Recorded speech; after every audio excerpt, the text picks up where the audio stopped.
नमस्कार दोस्तों। As you know UPSC civil services mains examination का general studies paper 4 ethics integrity and aptitude यानी सामान्य अध्ययन प्रश्न पत्र 4 नीतिशास्त्र सत्यनिष्ठा और अभिक्षमता के दोस्तों अगर सिलेबस की हम बात करें तो दोस्तों यूपीएससी के सिलेबस में टोटल 7 टॉपिक यूपीएससी ने मेंशन किए हैं, जिसमें पहला टॉपिक है नीतिशास्त्र तथा मानवीय सहसंबंध एथिक्स एंड ह्यूमन इंटरफेस। वही दोस्तों दूसरा टॉपिक है अभिवृत्ति एटीट्यूड। तीसरा टॉपिक है दोस्तों सिविल सेवा के लिए अभिरुचि यानी aptitude and foundational values for civil services. चौथा टॉपिक है इमोशनल इंटेलिजेंस भावनात्मक समझ संवेगात्मक बुद्धि। पांचवा टॉपिक है दोस्तों भारत तथा विश्व के नैतिक विचारकों और दार्शनिकों का योगदान। छठा टॉपिक है दोस्तों लोक प्रशासन में या लोक ऑब्लिक सिविल सेवा मूल्य तथा नीति शास्त्र यानी पब्लिक या civil services values and ethics in public administration. सातवां टॉपिक है प्रोबिटी इन गवर्नेंस शासन व्यवस्था में ईमानदारी। तो दोस्तों और आठवां टॉपिक इसमें मेंशन किया है, जो 7 टॉपिक अपन ने देखे इन पर बेस्ड एक केस स्टडी होगी यानी मामला संबंधी अध्ययन होगा। तो दोस्तों अगर हम बात करें यूपीएससी के सिलेबस की, तो यूपीएससी का सिलेबस ऐसा है जैसे कि कोई फलों की बास्केट है, कोई फलों की टोकरी है, ठीक है, जिसमें अंगूर भी रखे हैं, चीकू भी रखा है, संतरा भी रखा है। कैसे दोस्तों कुछ टॉपिक तो यूपीएससी ने उठाए हैं सीधे कोर एथिक्स से, जैसे हम बात करें टॉपिक नंबर 1 की दोस्तों, ये कोर एथिक्स का टॉपिक है नीतिशास्त्र तथा मानवीय सहसंबंध। वही दोस्तों अपन टॉपिक नंबर 2 यानी एटीट्यूड और टॉपिक नंबर 4 यानी इमोशनल इंटेलिजेंस भावनात्मक समझ की बात करें दोस्तों, ये साइकोलॉजी का टॉपिक है, ये साइकोलॉजी के टॉपिक है। साइकोलॉजी में भी बात करें तो सोशल साइकोलॉजी के ये टॉपिक है दोस्तों, सोशल साइकोलॉजी। वहीं अगर बात करें भारत तथा विश्व के नैतिक विचारकों और दार्शनिकों के योगदान, तो ये दोस्तों कोर फिलोसफी के टॉपिक है, क्योंकि एथिक्स दोस्तों फिलोसफी की एक ब्रांच है, ये फिलोसफी के टॉपिक है। वही दोस्तों बात करें अगर टॉपिक नंबर 6 और 7, इसमें कुछ टॉपिक पब्लिक एडमिनिस्ट्रेशन के हैं, कुछ टॉपिक गवर्नेंस के हैं। लेकिन दोस्तों आज हम जो शुरुआत करने जा रहे हैं वो करने जा रहे हैं टॉपिक नंबर 2 से। टॉपिक नंबर 2 अभिवृत्ति एटीट्यूड। इस टॉपिक से हम आज क्लास की शुरुआत करने जा रहे हैं। तो दोस्तों देखिए यूपीएससी ने जो टॉपिक नंबर 2 अभिवृत्ति जो है एटीट्यूड यानी जो है, इसमें जो यूपीएससी ने मेंशन किया है दोस्तों, ये टॉपिक्स यूपीएससी ने मेंशन करके हमको दिए हैं। जैसे पहला यूपीएससी ने मेंशन किया है अभिवृत्ति की अंतर्वस्तु यानी कि कंटेंट ऑफ एटीट्यूड। दूसरा यूपीएससी ने दोस्तों मेंशन किया है अभिवृत्ति की संरचना या घटक यानी कि स्ट्रक्चर या फिर कंपोनेंट्स ऑफ एटीट्यूड। नेक्स्ट इसमें किया है अभिवृत्ति के कार्य फंक्शंस ऑफ एटीट्यूड, अभिवृत्ति के कार्य क्या क्या है।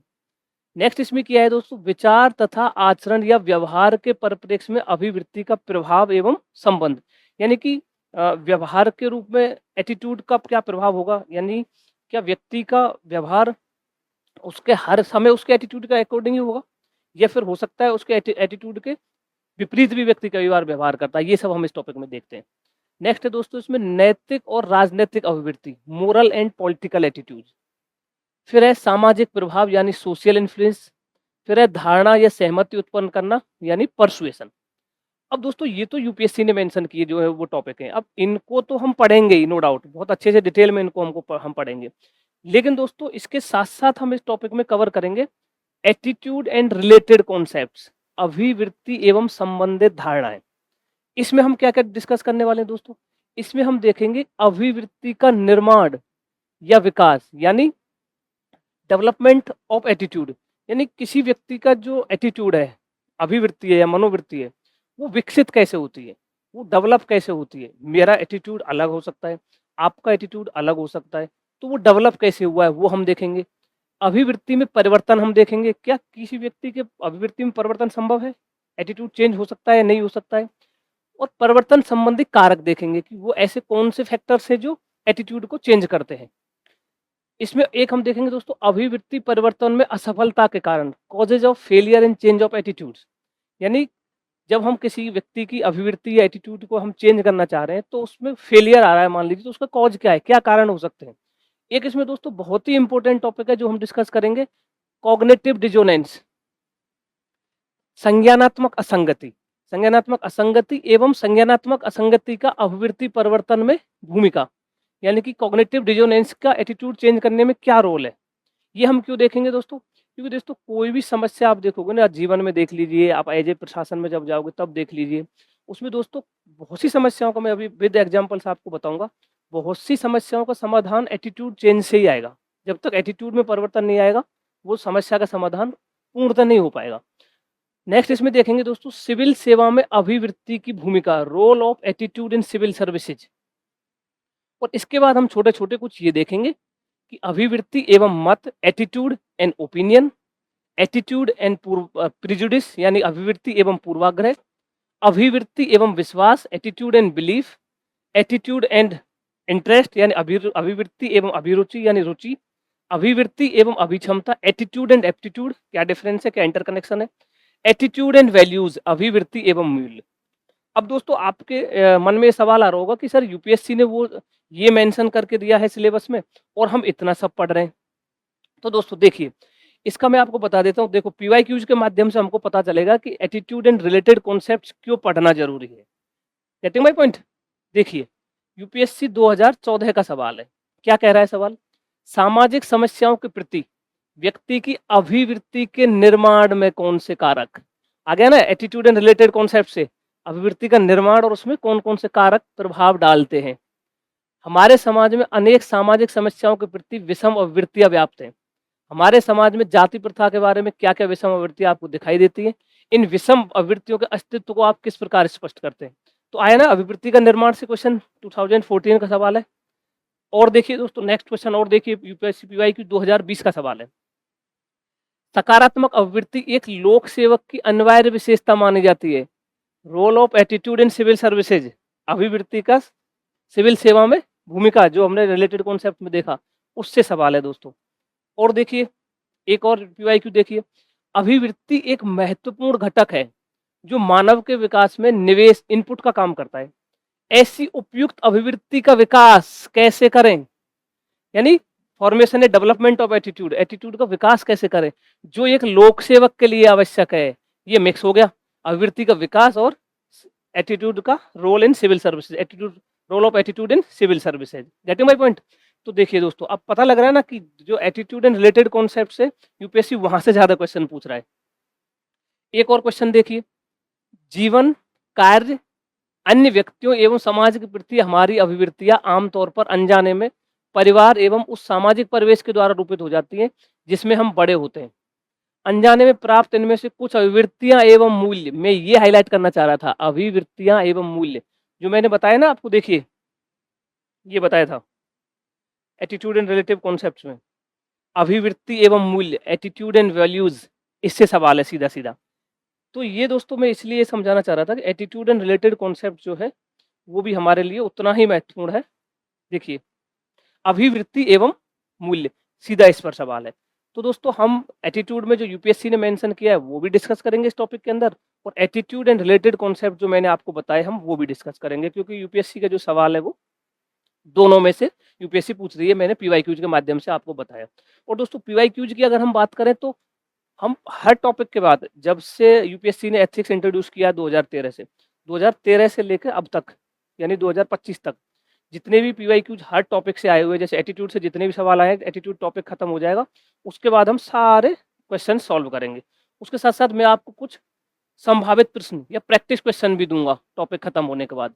प्रैक्टिस क्वेश्चन मीन जिससे आपने वो टॉपिक पढ़ा, अब ये क्वेश्चन ऐसे हैं जो यूपीएससी इन फ्यूचर पूछ सकता है, या फिर ये प्रैक्टिस क्वेश्चन हम इनको कह सकते हैं। जैसे यह पर्याप्त नहीं कि जनता के प्रति नौकरशाही का दृष्टिकोण बदल दिया गया है, बल्कि नौकरशाही के प्रति जनता का दृष्टिकोण भी बदलना आवश्यक है। वर्तमान संदर्भ में कथन के सार को स्पष्ट कीजिए, यानी कि it's not sufficient that bureaucratic attitude is change towards the public, यानी ब्यूरोक्रेटिक एटीट्यूड तो ठीक है पब्लिक के लिए चेंज हुआ है, but also the public attitude towards bureaucracy needs to be change, but public का भी एटीट्यूड ब्यूरोक्रेसी के लिए चेंज करने की आवश्यकता है। ये एक प्रैक्टिस क्वेश्चन के रूप में है दोस्तों। दूसरा हम देख सकते हैं, एक और प्रैक्टिस क्वेश्चन देखिए, सोशल मीडिया के प्रसार के कारण लोगों को अज्ञात रूप से एवं अधिक स्वतंत्रता के साथ